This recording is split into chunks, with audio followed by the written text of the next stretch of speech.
করছি আজকের সংবাদ। যেভাবে দেশ ছাড়লেন কাদের হানিফ ও নওফেল আরাফাত। ছাত্র জনতার গণ অভ্যুত্থানে শেখ হাসিনার সরকার পতনের 1 মাস পরও আওয়ামী লীগের অনেক নেতাকর্মী, সাবেক মন্ত্রী ও সংসদ সদস্য অবৈধভাবে দেশ ত্যাগের চেষ্টা করছেন। ইতিমধ্যে অনেকে দেশ ছেড়ে পালিয়ে গেছেন। পালাতে গিয়ে সীমান্তে ধরাও পড়েছেন কেউ কেউ। সীমান্ত পার হতে গিয়ে মৃত্যুর ঘটনাও ঘটেছে। সংশ্লিষ্ট একাধিক সূত্র ও গণমাধ্যমের তথ্য থেকে জানা গেছে, গত সপ্তাহে সাবেক স্বরাষ্ট্রমন্ত্রী আসাদুজ্জামান খান, সাবেক বস্ত্র ও পাটমন্ত্রী জাহাঙ্গীর কবির নানক, আওয়ামী লীগের যুগ্ম সাধারণ সম্পাদক আ.ফ.ম. বাহাউদ্দিন নাসিম সীমান্তে পাড়ি দিয়েছেন।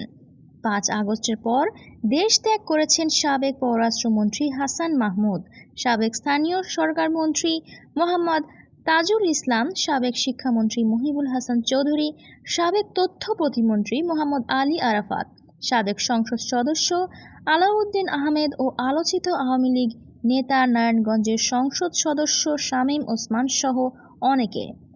যারা পালিয়ে গেছেন বা পালানোর চেষ্টায় আছেন তাদের প্রায় সবই হত্যাসহ বিভিন্ন মামলার আসামি। এ অবস্থায় প্রশ্ন উঠেছে, সরকারের পতনের এতদিন পরও কিভাবে এসব ব্যক্তি দেশ ছেড়ে পালাতে পারছেন।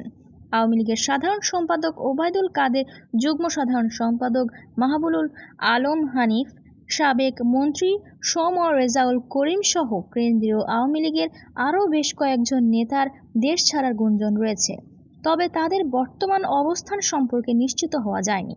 আওয়ামী লীগের নেতাদের অনেকের ধারণা, শেখ হাসিনা পতনের পরপর ওবায়দুল কাদের সীমান্তবর্তী এলাকায় আশ্রয় নেন, পরে সীমান্ত অতিক্রম করে ভারতে চলে যান। সাবেক একজন মন্ত্রী গণমাধ্যমকে বলেছেন, তিনি শুনেছেন ওবায়দুল কাদের এখন দুবাই আছেন। শেখ হাসিনার আরেক আত্মীয় আবুল হাসনাত আবদুল্লাহ ছাত্র জনতার গণ অভ্যুত্থানের কিছুদিন আগেই ভারতে চলে যান। আর ঢাকা দক্ষিণ সিটি কর্পোরেশনের মেয়র শেখ ফজলে-নূর তাপস 3 আগস্ট রাতে পরিবারসহ দেশ ছাড়েন। তিনি ঢাকা থেকে সিঙ্গাপুরে যান। তার পরিবার পৃথক ফ্লাইটে যায় লন্ডনে।